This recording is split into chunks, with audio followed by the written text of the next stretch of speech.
"You thought you could marry my son," his father said with a harsh tone. "Your standards aren't good enough for us. Don't even think about becoming a part of our family. The fact is, you're not the right person for my son. Now, go." That's how coldly my father-in-law spoke to me, and my mother-in-law joined in too. "You would have approached Alex for money anyway," she added. "My name is Kate.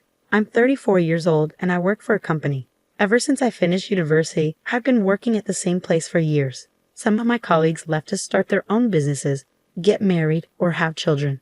In those situations, I stayed at the company, dedicating myself to my job every day. You might think I'm a lonely workaholic woman, but I'm not. I have a boyfriend named Alex. Alex was a business partner. I thought he was a nice young man who took his work seriously. After working together several times, we started to like each other. He confessed his feelings for me, and we began dating. It's been a few years since Alex and I started dating, and now we're even engaged. But if you ask me if I'm not worried about marrying him, I have to admit that there are some things that concern me. He's younger than me, and I wonder if he'll be okay with the age gap, even though he insists it doesn't matter." By the way, Alex's father owns a business, and Alex himself works for his father's company. This means that in the future, Alex will take over the company and become its president. I'm afraid his parents might not approve of our marriage. I've been feeling uneasy about this for a while.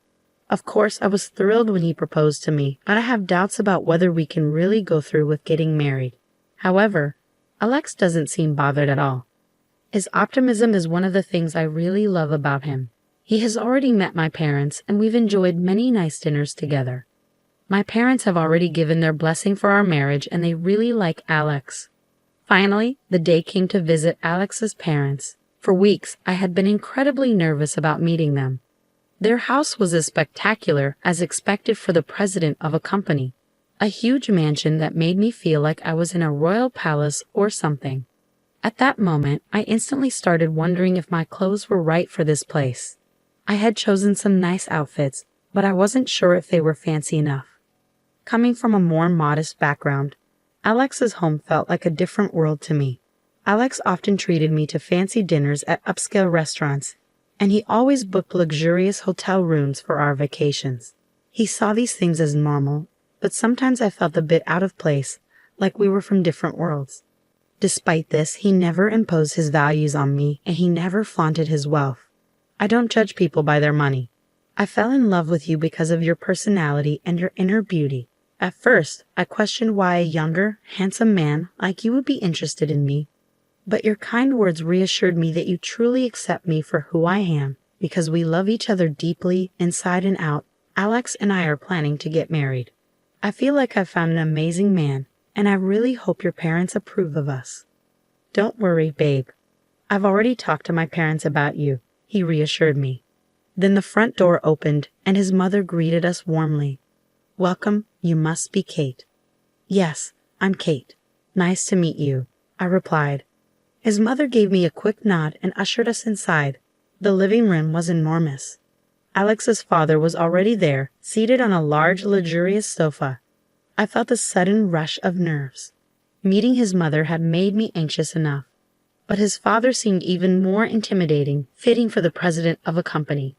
"It's a pleasure to finally meet you. My name is Kate. Thank you for inviting me today," I managed to say, my voice trembling slightly. Alex looked at me and smiled reassuringly. "Don't be so nervous." But his parents weren't smiling. Their gaze was cold and unwelcoming. I could feel myself tensing up. "Please have a seat," his father instructed, gesturing towards the sofa. The atmosphere felt tense, almost like a formal interview.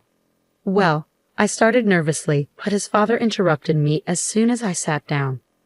"No," he said abruptly, and his mother nodded in agreement.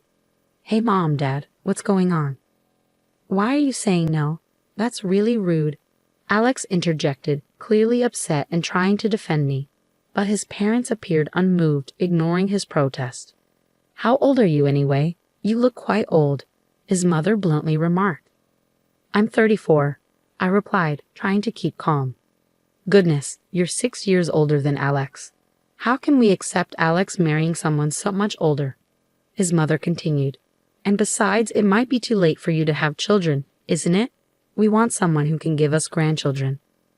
Personally, I think Alex should marry a younger woman, younger than him, she added, her voice cold and dismissive. I had expected them to bring up my age. And you're still single at your age. It makes me wonder if there's something wrong with you. Maybe you're too picky or have a difficult personality, his mother concluded. Mom, what are you saying? Kate is an amazing person with a great personality. Alex defended me once more. Then why haven't you been married before? His mother's sharp question pierced the air. Excuse me, I said firmly, feeling compelled to explain. I know I'm a bit older to be getting married now, but I love my job and I've always wanted to focus on my career. That's why I didn't get married until now. It wasn't until I met Alex that I realized I wanted to settle down. I felt overwhelmed by the pressure from his parents. Despite my efforts to explain, their attitude remained unchanged. Shouldn't you be working harder? Your company isn't that big. Even if you work diligently and get promoted, the pay must be quite modest, isn't it? His father criticized. I think you should consider making yourself more attractive as a woman. Maybe some cosmetic enhancements could help. His mother added bluntly. Honey, that's too direct. Alex interjected, trying to soften the mood, but his parents chuckled dismissively. I was shocked and hurt, unsure of how to respond to their harsh comments. You thought you could marry my son. Your standards don't match ours. Don't you dare dream of joining us. Anyway, the point is, you're not the right person for my son. Now, leave, his father coldly stated. His mother joined in, saying, You would have approached Alex for money anyway. I don't know how you fooled my son, but you can't fool us too. That's enough. I finally snapped. You can say whatever you want, but it's my life. I'm going to decide whom I marry. Alex tried to defend me, but I stopped him. I see. I understand your feelings, but it's incredibly rude of you to say such hurtful things to me, especially since we just met, I declared firmly. I don't care about wealth. It's not important to me, but if I were to become rich, I definitely wouldn't want to be like you. With that, I stood up. We don't need to continue this conversation, I said, walking out of their house. You've got to be kidding me. Don't you dare insult us, you beggar. We'll never allow you to marry my son. I don't want to be related to people like you anyway, his father shouted after me. Ignoring his words, I left in frustration. Kate, I'm sorry. I never expected my parents to say something like that. It was really hurtful. Alex apologized earnestly. But maybe this is a blessing in disguise. Getting married under those circumstances would have been even more stressful. Anyway, I'm cutting ties with them. I won't be taking over my dad's company, and I'll be resigning from that job too. Don't rush into such big decisions, I cautioned him. I'm not rushing. I truly love you, Kate. We didn't get together for money, so leaving the family home shouldn't be a problem, Alex assured me. Well, that's true, but let's go to your parents' house and talk to them, Alex suggested, holding my hand as we walked. My parents were surprised by our unexpected visit but welcomed us warmly. Over tea, we explained what had transpired. My father listened quietly. Alex, your father's company is Space C, correct? And his name is Patrick Smith, my father suddenly asked. Yes, but why do you ask? Alex responded, puzzled. I see. Just as I thought. How about we go visit your parents right now? My father suggested. Dad, what's going on? Because they said they wanted to see her face, didn't they? Let's go show them a face, then, my father said firmly. My father wasn't one to usually stir up trouble, so I was taken aback, but he seemed resolute. We had no choice but to go along with him. So we found ourselves back at Alex's parents' house once more. This time, it was Alex's father who answered the door, not his mother. You again. I won't forgive you, no matter how many times you come back, Alex's father said sternly. Whose daughter do you think you were speaking to, Patrick? My father retorted, raising an eyebrow. It took Alex's father a moment to recognize something. Mr. Anderson, is that you? You finally remembered. Yes, she's my only daughter. We had her later in our marriage, my father revealed. By the way, how dare you insult my precious daughter? Have you forgotten what I did for you 3 years ago? No. You see, when you were arrested for smoking, drinking, and even caught shoplifting, I covered for you and gave you the chance to turn your life around, didn't I? I did everything I could to help you get a decent job. Didn't I teach you that no one can succeed alone and we all need to support each other? And yet, As soon as your company became successful, you forgot all that, didn't you? Hi. I apologize for that. Alex's father suddenly appeared vulnerable, a stark change from his earlier demeanor. If you aspire to be a company president, you need to treat people with compassion. Thinking you're superior just because you've achieved success. Aren't you looking down on others unfairly?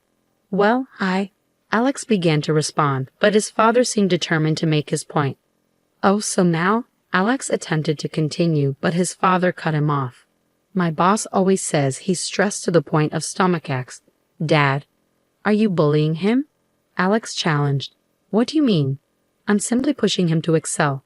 Alex's father retorted, growing defensive. Just when I thought you were finally seeing the bigger picture, you revert to your old ways. You're really difficult to deal with, Patrick. Alex expressed frustration.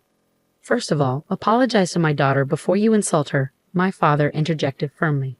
Yes, I am sorry, Kate. Alex's father apologized, lowering his head to me. It seems the master-slave relationship ingrained in our minds since school days is hard to change. I reflected silently. Honey, you should apologize to her too. Alex's mother added, also bowing her head. I felt relieved that Alex's parents apologized to me. Hey, I'm leaving this house and quitting the company, Alex suddenly announced. At that moment, Alex's parents were visibly alarmed. Wait, if you leave, who will take over your father's company? You're our only hope, they exclaimed. I'm tired of being controlled by you and everything. I'm going to start my own company and see how far I can go on my own. And I'll marry Kate, as I promised. Thank you for everything, Alex said firmly, bowing his head as he bid farewell to his parents. They were stunned, their faces turning pale, but we left them behind nonetheless. My father had been a high school teacher until he retired. I had no idea that Alex's father had once been one of his students. Curious, I looked up the company Alex worked for on their website, and there was Patrick's picture. At first, I was proud to see that one of my former students had achieved so much, my father reflected. But it's easy to get caught up in wealth and lose sight of what truly matters. My father had always been firm on these principles. Eventually, Alex did indeed leave his job and ventured into starting his own business. Meanwhile, I continued to support him as I pursued my own career. Alex proved to be a talented business owner, and his company quickly became profitable. We got married and found happiness together, supporting each other every day. Meanwhile, my father-in-law faced legal issues due to accusations of mistreatment by his employees. This caused the company's stock price to drop, leading to his removal as president. Through these experiences, I learned the importance of humility and compassion. My father has always been a role model, and I treasure the lessons he taught me. I strive to live my life with integrity and grace. If you enjoyed this story, please subscribe to our channel. Stay tuned for more content coming soon.